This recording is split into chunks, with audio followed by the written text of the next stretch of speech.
Hey everyone, it's Franz Wiesbauer from 123sonography.com. It's great to have you in this exclusive echo training series entitled the Echocardiography Survival Kit. 123 Sonography is the largest echo training community on the web. We have taught thousands of physicians and sonographers, and the community is growing fast every day. For your information, all our courses, including this one, are brought to you in cooperation with the Medical University of Vienna, the largest hospital in Europe with a very long tradition in medical education. The teachers in our programs have practiced and taught echo for many, many years. They're involved in task forces developing treatment guidelines, and they have published in prestigious journals such as the New England Journal of Medicine, Circulation, or the European Heart Journal. And we're also endorsed by international societies such as the American Society of Echocardiography, for example.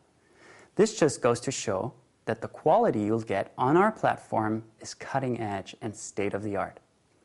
So I promise you that this free training sequence that you're in right now will be tremendously useful to you. But let me tell you a story about myself. I'm an internist with a specialization in cardiology and echocardiography. Knowing echo has really changed the way I practice medicine. I can honestly say that before I knew echo, I was blind. I mean, not literally, but echocardiography taught me so much. I have a much deeper understanding of cardiac physiology, anatomy, and topography than I did before. Knowing echo is like having x-rays on your fingertips. You want to know if this patient has aortic stenosis? You just answer it right there on the spot using your echo machine. You're called to a patient with dyspnea and want to know if she has pericardial effusion? Well, great, you know echo. You can make a diagnosis within minutes and save valuable time for your patient. When do you ever have this instant feedback in medicine? Think about it. Sometimes you order a lab test or a CT scan and you have to wait days in order to get a report. So echocardiography is truly an ingenious skill to have.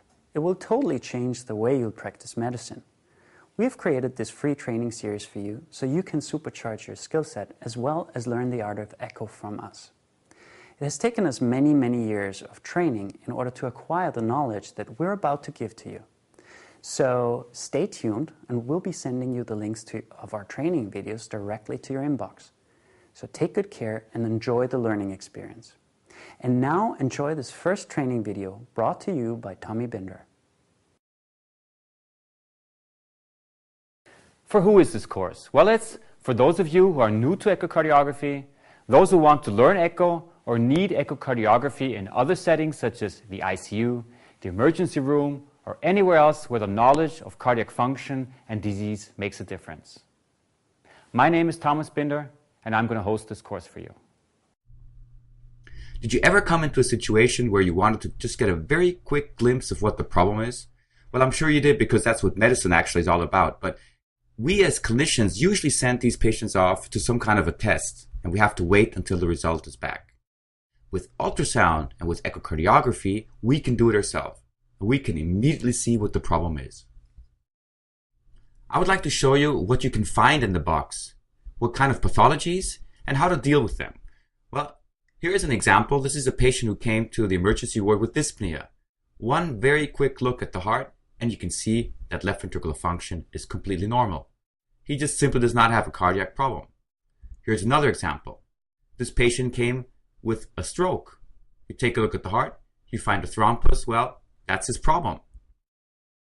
Another example, again a patient with dyspnea, but this time what you find is severe mitral regurgitation and severely reduced left ventricular function. What this patient has is dilated symptomatic cardiomyopathy. Where is this course actually positioned, or what will you actually learn in this course?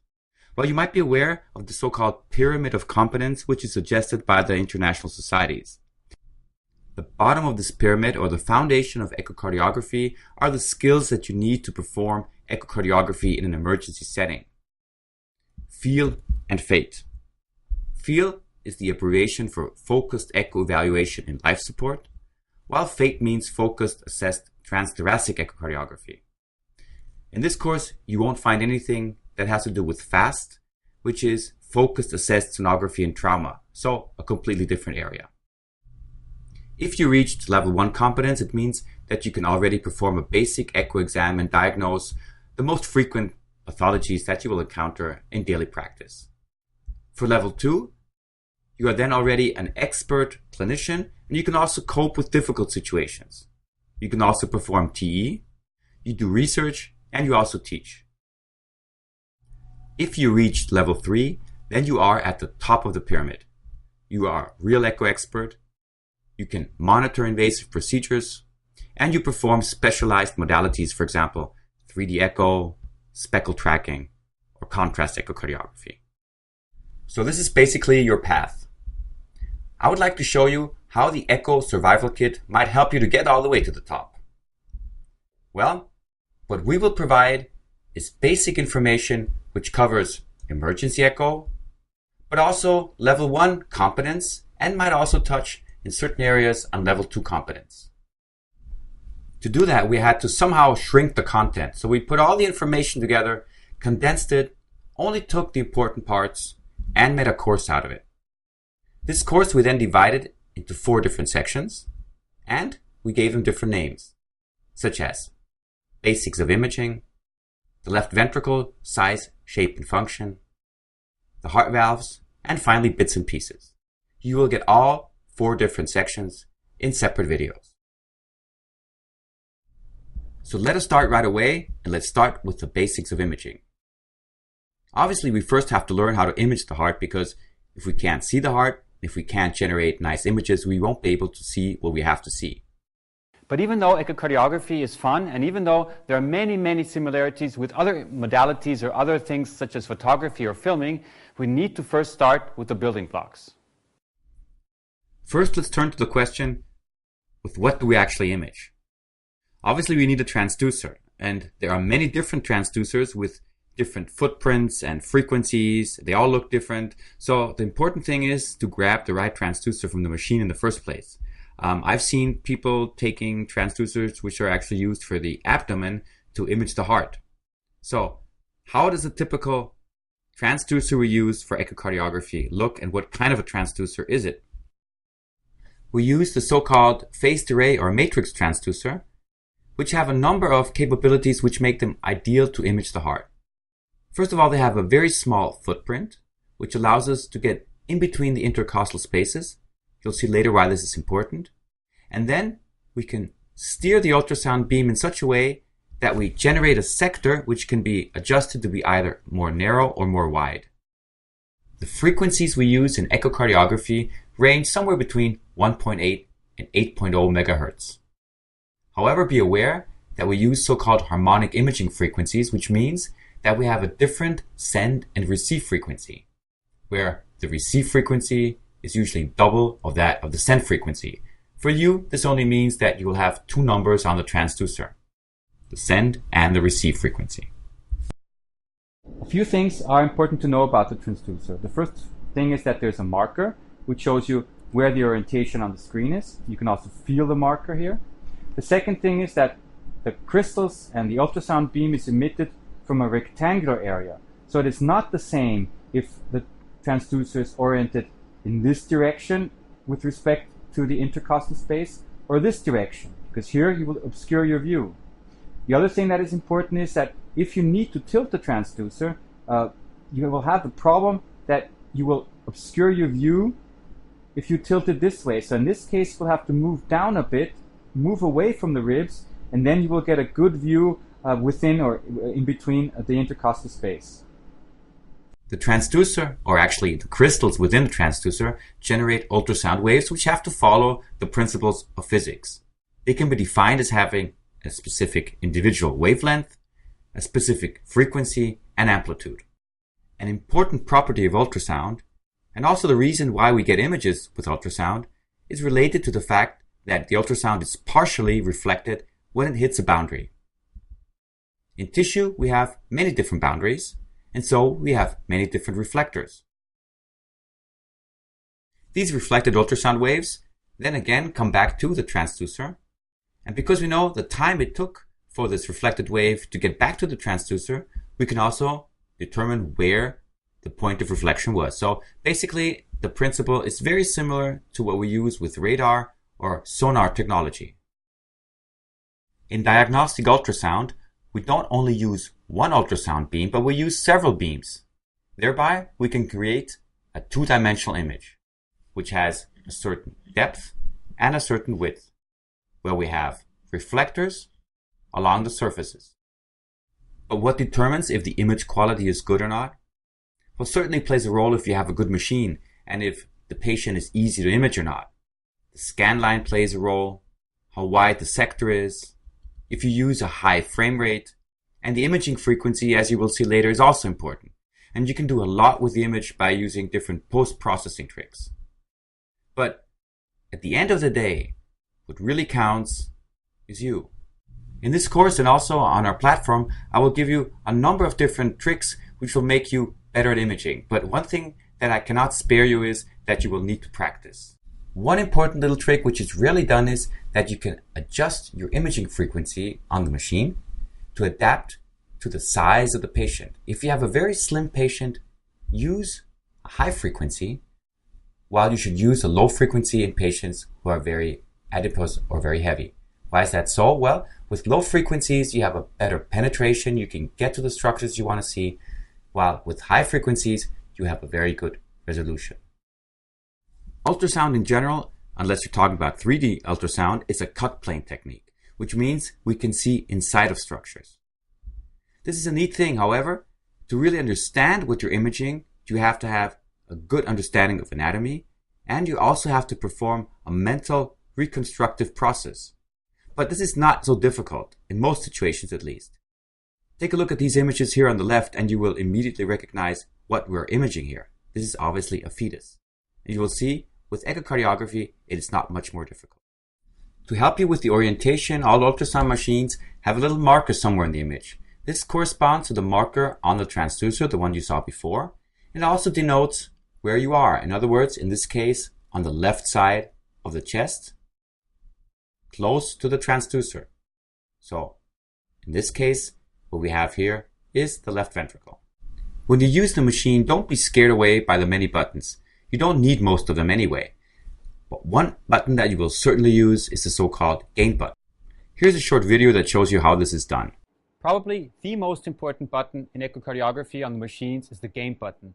It's similar to the volume button on your stereo. And it's this button here. And you can see what happens. If I turn this button, I will increase or decrease the intensity of the image. Now, how will you want to set it? Basically, somewhere in a medial position, because if you have it too dark, obviously you won't see anything. You will just erase some of the important speckles, while if you increase the gain too much, you will have blurring and you will have no potential to discriminate, different grayscales here, especially in the high range. So you should always try to see that you have a medial gain setting so that the brightest part is the endocardium. Another important setting that you will have to adjust on your machine is the depth. It determines how deep into the body you actually image. Here's an example. On the left-hand side, you can see the scale. In this case, we have a depth of approximately 15 centimeters. Now we are increasing the depth further and further and even further. You see what happens? Well, what is the difference between the two extremes? In this case, we have a very good focus on the left ventricle, so it's ideal if you want to just see the left ventricle. However, we do not see the left atrium. In contrast, here we see the left atrium very nicely, but we also have structures on the image we do not really want to see. So we're losing actually information because the image is so small. So what do you have to do in clinical practice? Well, adjust the depth so that you see what you want to see, but not more. By the way, can you make the diagnosis here? We'll be talking about this problem in the third part of the video series. But for all of you who can't sleep without knowing what it is, it's a so-called flail leaflet of the mitral valve. A part of the mitral valve is prolapsing and ruptured, and therefore the patient most likely has mitral regurgitation. I know that you would probably prefer to look at pathologies, but we have to go back to the basics once more. We have to understand that echocardiography is more like making a movie than making a picture. This also means that I have to explain another important parameter, the so-called frame rate. The frame rate is defined as the number of frames per second. Modern ultrasound machines can generate up to 250 or even more frames per second, which is enormous. The eye can only recognize maybe 30 frames per second. Still, it's important, especially if you want to look at things in slow motion, for example. Unfortunately, there is a trade-off for high frame rates. If you want to have high frame rates, you have to use a very narrow sector width, and you also lose resolution. So keep these relationships in mind when you image. But let's not talk about the disadvantages of high frame rates. I want to show you how important high frame rates can be. Or as a matter of fact, Marion will show you. So I'd like to show you now something about reviewing the images and what is the advantage of these high frame rate images. You see here I have already stored an image from the mitral valve with a high resolution zoom with 109 frames per second. If I just recall the image and look at the valve, looks nice, but actually, to say the truth, the eye cannot look fast enough to detect the real very small motion. So we cannot separate these 109 frames. So what to do? You have two possibilities. You can either look at the image in slow motion, so just take the trackball and remove a little bit the speed of the image. And you can see very nicely here how the valve is opening, there's some movement, and then it's closing. So then you can really appreciate the high frame rate and the small details of the movement here. You can also just freeze the image, so stop it, and then go with the trackball, go frame by frame to the part where you are mostly interested in. You see here, for example, I'm interested in this part now, and then you can just scroll back and forth. This might be interesting in valve movement or when you have some endocarditis or something. Everything which moves very fast, it's very nice to have the high frame rates, and then in the review mode to go with slow motion or frame by frame. This, as you might call it, slow motion function is very important, especially at the beginning. It will make it easier for you to understand the motion of structures, for example, regional wall motion abnormalities, how the valve moves, but it will also be very important later on when we talk about color Doppler and direction and flow of jets. But enough of technical stuff. Let's get to the heart of things. Let's see how you can image the heart. The first question we need to answer is, where should we put the transducer on the chest? From where can we see the heart? This is certainly not a trivial question because just take a look at where the heart is. It's right within the rib cage, and we can't image through the bone. And then the heart is also surrounded by lung tissue, another obstacle. So imaging is like peeping through a hole in the fence to see the heart. But fortunately, we do have little areas from where we can see the heart. We call them imaging windows. Basically, there are 5 imaging windows. In this course, I will teach you the most important views, or windows, which are the parasternal window, the apical, and the subcostal window. But this information still doesn't help you to decide from which window you should image. If you perform a routine exam, the approach is pretty much standardized. However, in certain situations, you will have to use a different approach, especially if you have a situation where the patient cannot be positioned on his left and if you do not have much time. Why do you need to put the patient in a left lateral position in the first place? Very simple. That's where you get the best image quality, especially if you want to image from a parasternal window. Under normal circumstances, where you have enough time and where you can position the patient, you will perform a so-called standard echo. The first window that you will use is the parasternal window, followed by the apical and the subcostal window. So you start from the top and end at the bottom. But what do you do if you cannot move the patient? If you do not have enough time, and when you have to perform a so-called emergency scan. In this case, you use a so-called bottom-up approach where you first image from a subcostal window, then from the apical, and then from the parasternal. Why is that so? Because from a subcostal window, You will even get good image quality if the patient cannot be positioned on his left, and even in patients who are intubated. This approach can also be called focused echocardiography because here we are just focusing on the most important things relevant to the situation of the patient at the moment. Sometimes you might only use one window and only one view to get the information you need. Actually, it is my experience that even if you perform a so-called emergency scan, you will usually have enough time to image the patient from more than one window. But whatever you do, don't strictly adhere to those rules. The better you get with imaging, the easier it will be to image even difficult patients, for example, from an apical position or apical window when the patient is lying on his back. The only thing I don't recommend is to do the so-called lazy echo. That's the kind of echo where you theoretically could position the patient in a correct position, but you don't bother to do so. That's a situation where you might not even take off the shirt, where you just unbutton the top buttons and perform an echo.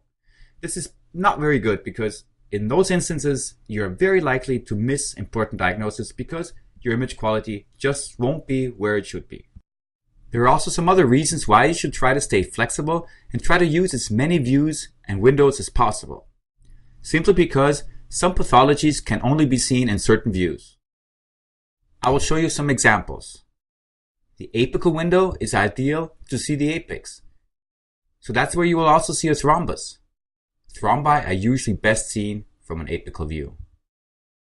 This is a peristernal window. Here you can see the bicuspid valve. In the peristernal window, we are very close to the aortic valve, so this is the ideal imaging view to look at the aortic valve. Similarly, we can also see the mitral valve very nicely from a peristernal window. Here's an example of a patient with a mitral valve prolapse. And finally, the subcostal window is ideal to look at the pericardial effusion. You can see the heart here in the center of the image, and the echo free space around the heart is the pericardial effusion.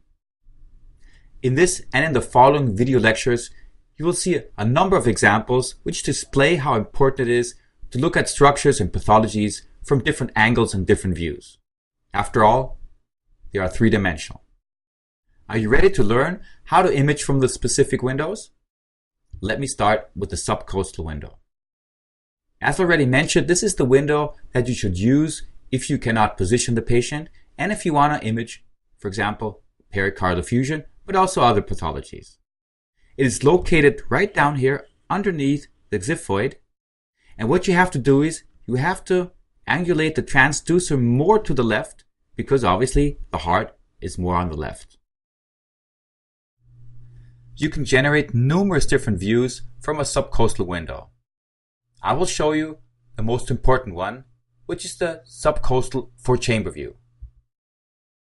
The subcostal four-chamber view will be the topic of the following demo. For the subcostal four-chamber view, the transducer is directed towards the left shoulder and the marker is lateral, similar to where you would have it with the classical four-chamber view. So, einatmen.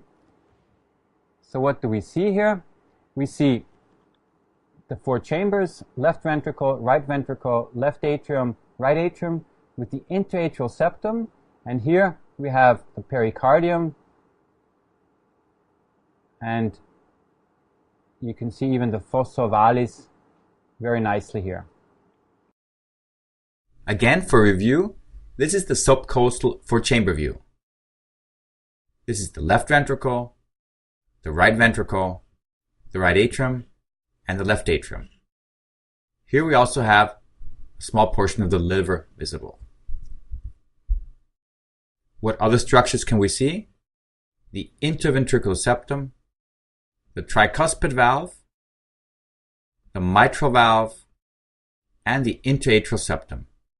In addition, the very bright echo which surrounds the heart is the pericardium. What is the subcostal window good for?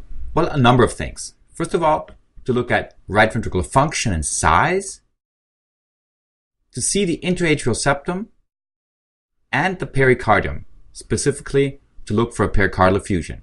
We talked about that already.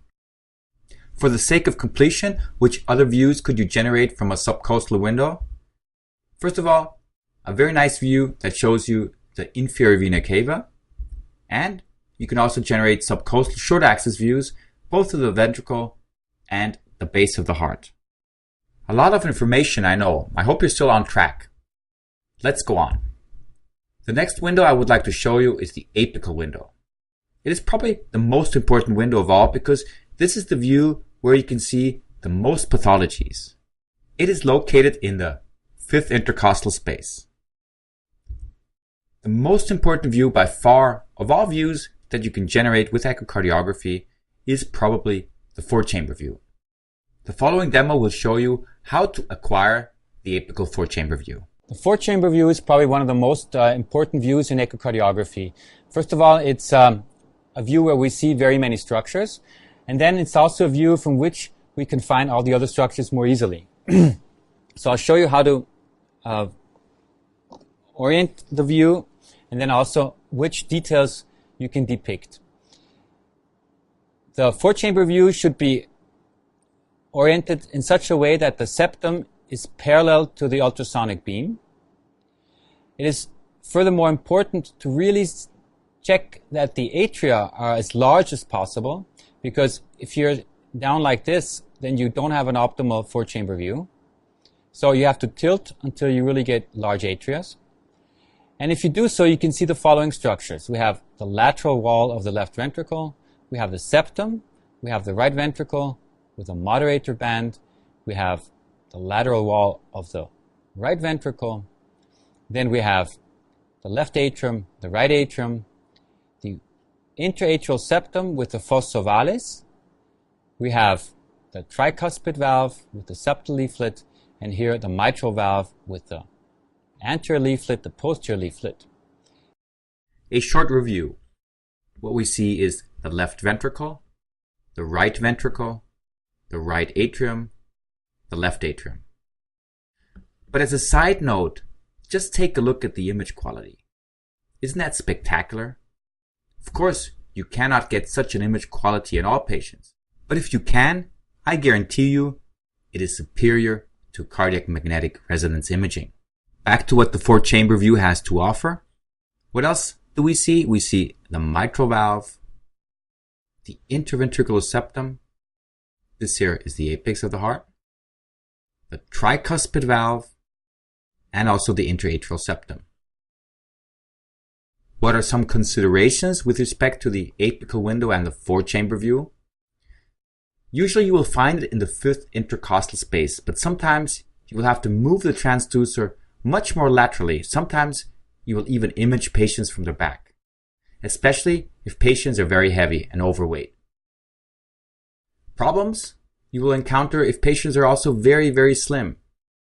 Then you will have to image them more from a medial position, and you have to tilt the transducer very ventrally to get to the heart, which could be very difficult, especially if you cannot get through the intercostal spaces. It is also sometimes very difficult to image patients who have chronic obstructive lung disease because the lung overlies the apical window. What are the typical characteristics of the four-chamber view? Well, obviously it has four chambers. The left ventricle has the shape of a bullet.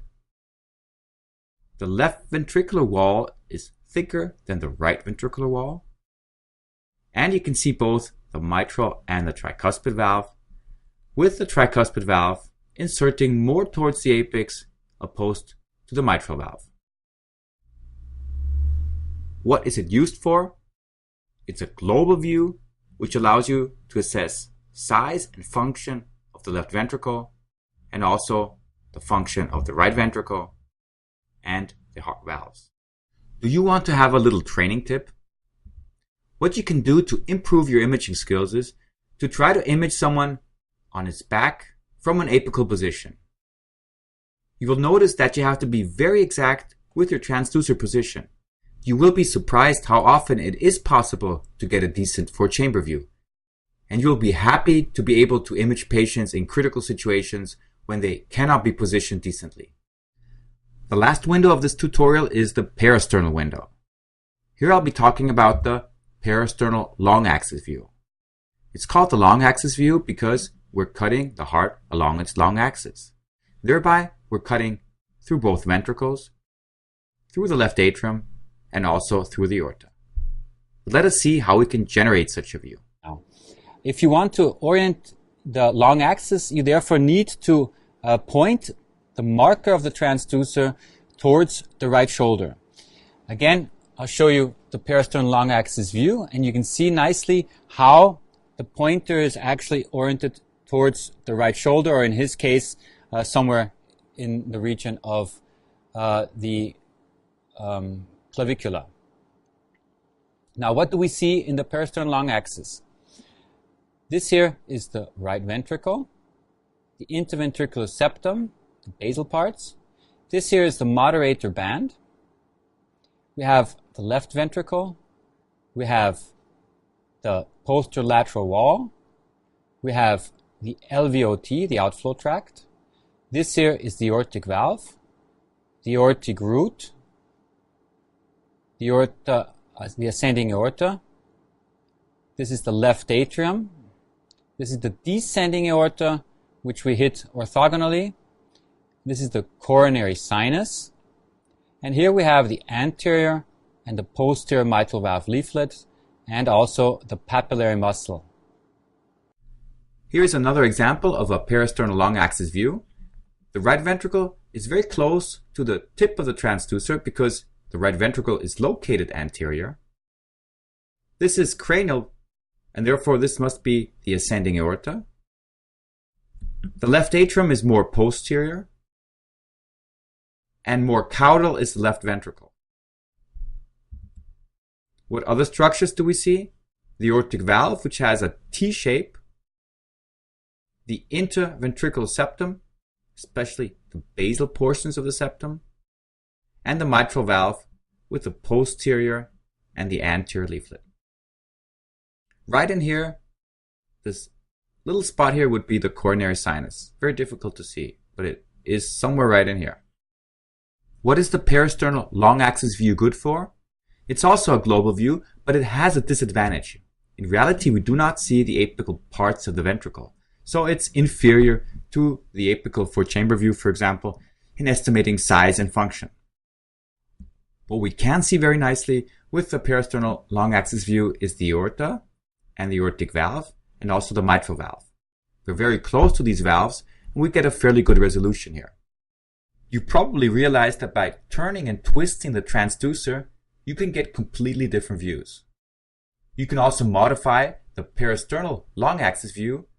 For example, by rotating 90 degrees, you will get short axis views of the heart. You can perform a short axis at the basis, at the level of the mitral valve, somewhere between the mitral valve and the papillary muscle, at the level of the papillary muscle, and even further down, way at the apex of the heart, where you can only get the tip of the left ventricle. In this course, I just want to focus on one short axis view, probably the most important short axis view, which is that of the left ventricle. How do you get to that view?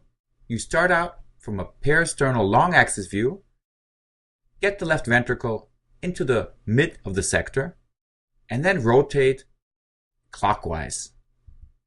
This is how the short axis view looks. Notice that the left ventricle is round, and that the right ventricle surrounds the left ventricle and has the shape of a crescent moon. The muscular structure between the left ventricle and the right ventricle is the interventricular septum. These structures here are the papillary muscle, or, depending on how high you cut through the left ventricle, parts of the mitral valve subvalvular apparatus. You've learned 4 of 16 views that we teach in our 1-2-3 sonography master course. But even though this is only a fourth of the views which we usually apply, it will usually be sufficient to visualize the most important structures.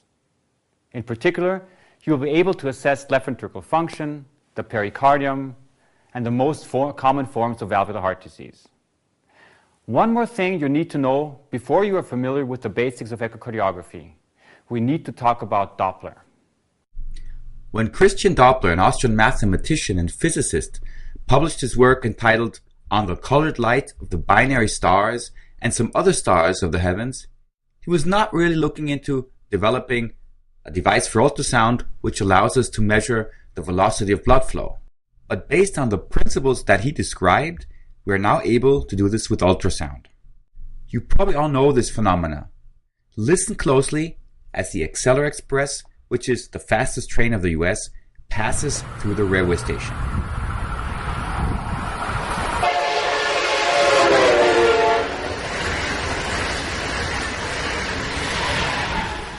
This is the Doppler effect. Did you hear the high pitch of the horn as the train approached the station, and how the pitch suddenly dropped as the train passed you? Well, the change in the pitch, or you might also call it the shift in the frequency, reflects the speed and the direction with which the train travels. All we have to do is use the formula that Doppler developed to measure the speed with which stars travel. The only difference is we don't care about the stars, but we care about the red and white blood cells, which also reflect the ultrasound signal and produce a phase shift depending on the direction and velocity with which blood flows. There is only one caveat. The velocity of the blood flow only correlates to the phase shift if you are really parallel to the blood flow. If you're off, and if you have an angle, you can get completely different velocities, which can lead to significant over or underestimation of velocities. This can be clinically very important. So keep this in mind. With echocardiography, there are several ways how the Doppler information can be displayed. What I'm showing you here is a so-called spectral Doppler. The spectral Doppler allows you to display flow velocities, which are represented on the y-axis, and time. Basically, we use two different types of spectral Doppler, the pulsed wave Doppler spectrum and the continuous wave Doppler spectrum. This here is the pulsed wave Doppler spectrum. It has the advantage that we can measure the velocity in a distinct area, which is defined by the so-called sample volume. This cannot be done with continuous wave Doppler. However, continuous wave Doppler has one major advantage. We can measure very high velocities, which is important for a number of different situations. For example, to quantify aortic stenosis. This will be the topic of the third video lecture that we will provide to you. In this lecture, I will also explain how this video and this man on the bottom left is related to aortic stenosis. So I believe this is enough information for the first part. I would recommend you to go through the video lecture once more, maybe in 1 or 2 days, especially the section on the different windows and cut planes. So this concludes the first part of our Echo Survival course. We will provide you with the second part of our course soon. Then we will be talking about one of the most important issues in echocardiography, about left ventricular function and how to quantify it.